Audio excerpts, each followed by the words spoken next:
Well, good day. Hi, I'm the lone journalist for KRAZ TV with another great book in review. Ernesto. Ernest Hemingway. That's him. The Untold Story of Hemingway in Revolutionary Cuba by Andrew Feldman. I didn't think I'd like this book, but boy, did I when I ended. I just was sad when it ended. It was kind of a sad story, but this is one of the few true stories that didn't hold back, and I really learned a lot about literature and all of that. Well, Andrew Feldman spent 2 years as the first researcher allowed to study in the resident Finca Vigia, butchering Spanish. Hemingway's former home-turned museum near Havana, Cuba. He has taught at Tulane University, Dillard University, and the University of Maryland. He lives with his wife and daughter in New Orleans. So the house is still there in Cuba. It is a book from Melville House. Scribner was his publisher when he was publishing. The first book to focus on Hemingway's decades in Cuba delivers a radically new understanding of the great writer. Ernest Hemingway first landed in Cuba in 1928. In some ways, he never left, eventually settling in the tiny fishing village of Cojimar and coming to think of himself as Cuban. He really did. His daily life amongst the common people there taught him surprising lessons and inspired The Old Man and the Sea. And who didn't want to read or know about that story? It was a short story. The novel that would rescue his declining career, winning both a Pulitzer and a Nobel Prize. An award Hemingway accepted as a citizen of Cojimar.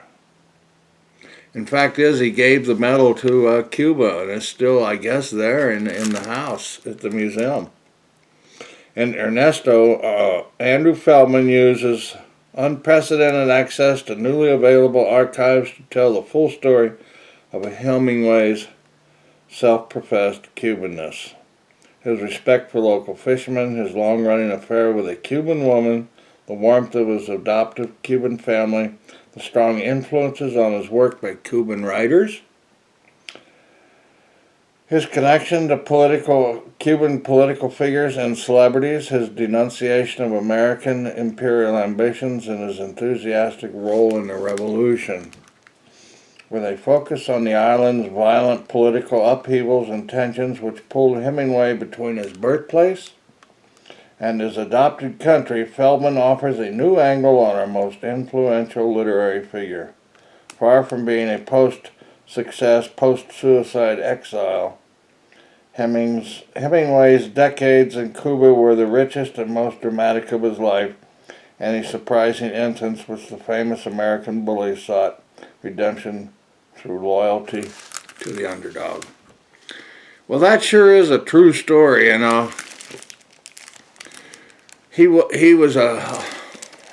this guy was complicated. That's what I've got to say. He was a complicated fellow, and I'll tell you well, first he was in Italy and in World War I, and he got wounded over there. And then I guess he always wanted to be a writer, and that's what he called himself. He was a writer. He called it the loneliest job in the world. But anyways, he decided to stick around in Paris, and there he got to know Gertrude Stein and Ezra Pound, and the biggest person that he knew that had the influence was Scott Fitzgerald. And he told Scott Fitzgerald, Scott Fitzgerald was called the Prince of the Jazz Age, and he was a very well-known author in his day. But he told Ernesto or Ernest Hemingway, you got to cut your sentences down, make them short, and the best success to your writing is tell something that you know that's that's true and you can relate on. Don't, make up stuff that you have to remember to keep the thread of the story going throughout the thread throughout the story. So that's what he did. He did Snows of Kilimanjaro, An Island in the Stream. Later was released after he passed away, but he had many, many books. And he got on with newspapers. He met his first wife, Hedley. He was married 4 times. I don't know if he was a womanizer, but he sure loved women, and he picked out certain people, and he was a flirter and pissed off every one of his wives because he'd flirt in front of them, bring them home and stuff. And a lot of times the women got used to him and actually accepted the girls and told them, just be careful. So anyways, he stayed in Paris and did a lot of work. So then he worked for magazines and got articles and stuff. So he got his... then he discovered fishing. In 1928, he took his boat and went over to Cuba. And there was a couple of dictators and people like that in there, and they were pro-American, but it really didn't get going until Batista got in there and started... Now, Batista came in 1937, and by then... Ernesto had been there 10 years, or almost 10 years. Now, when he married, Martha Gellhorn, the third wife. That's when he got the finca, means farm, and he started working on it and getting people. But he landed his first marlins, and eventually, the waters got fished out. But anyways, let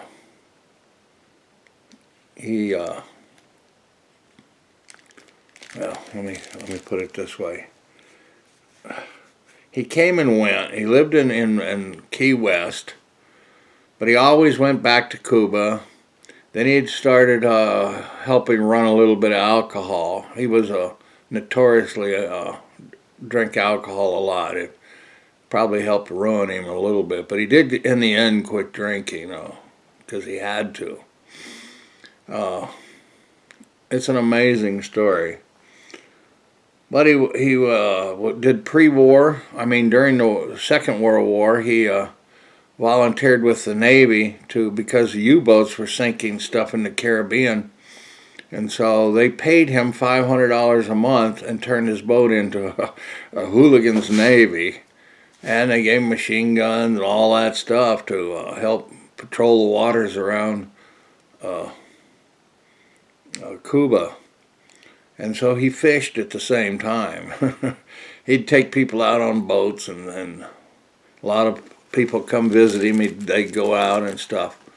He caught a lot of marlin and a couple blue sailfish.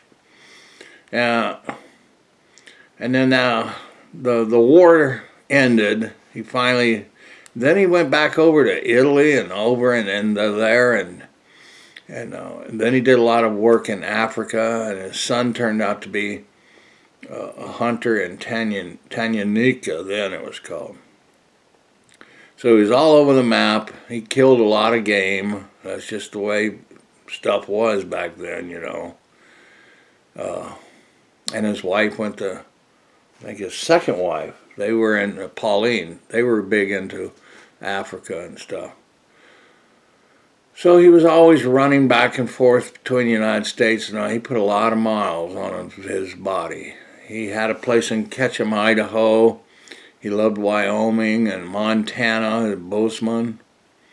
His first works were up in Michigan. I know I'm all over the map with this guy, but I'm just giving you a little synopsis of where he was at different times. And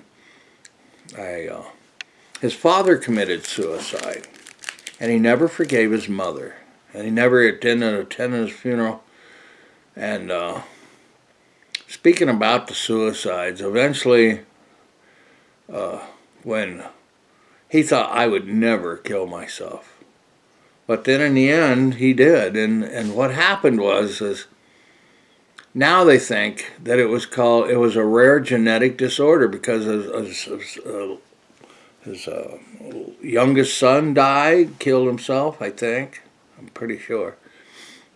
People that are related, a lot of his family, not a lot, but people in his lineage committed suicide or had thoughts of it and all that. And now they think it became from a condition called hemochromatosis. It's an imbalance in how the iron in the blood is metabolized and all of that, and it really drove him crazy and did erratic things, and tried to run into an airplane with cut his head off with a propeller and stuff, and the plane shut off and stuff, and he was in mental institutions. I guess the worst thing that ever happened, he decided, well, I'm going to seek medical treatment, and they did electroshock therapy, and he said he could never write after that. Now, this was very, a year before his death and stuff. He tried to keep some writing. Jack Kennedy knew him.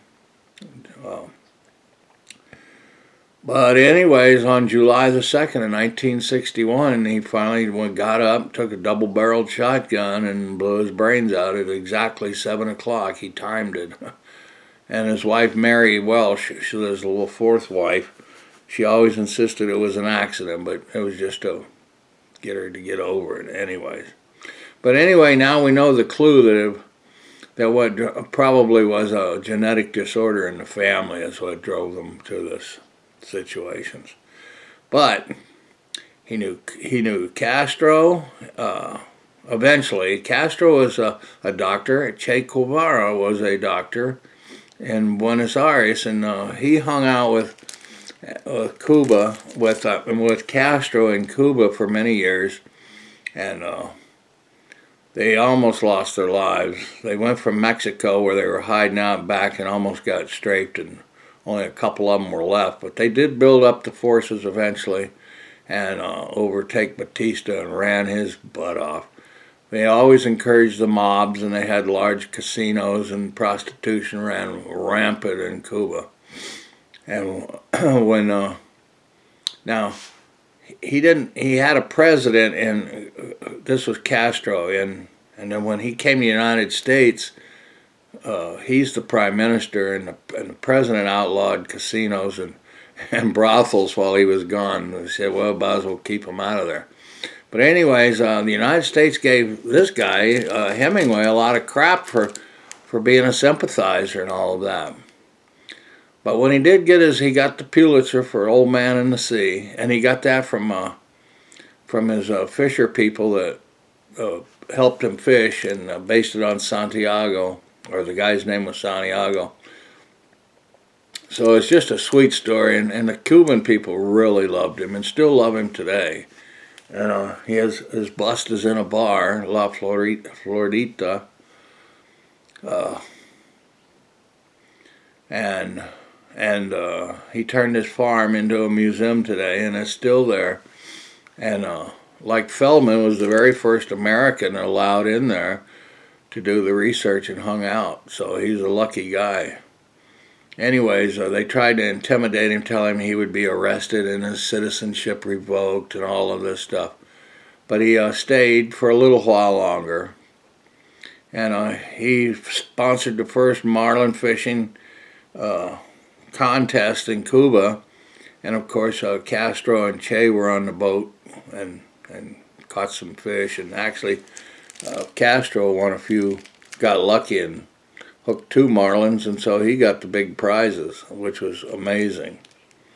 It's an amazing story. He just wrote furiously, and when he passed away, he found when he went to Paris after the Second World War, the guy at the hotel there told him, "You've got 2 old cases here," and they were all his old writings and stuff. So that gave him impetus to hang out in Cuba and stuff, and he unpacked all those old notes, and I guess they got a lot more writing out of it. And then there were 5 or 6 books still left after he passed away.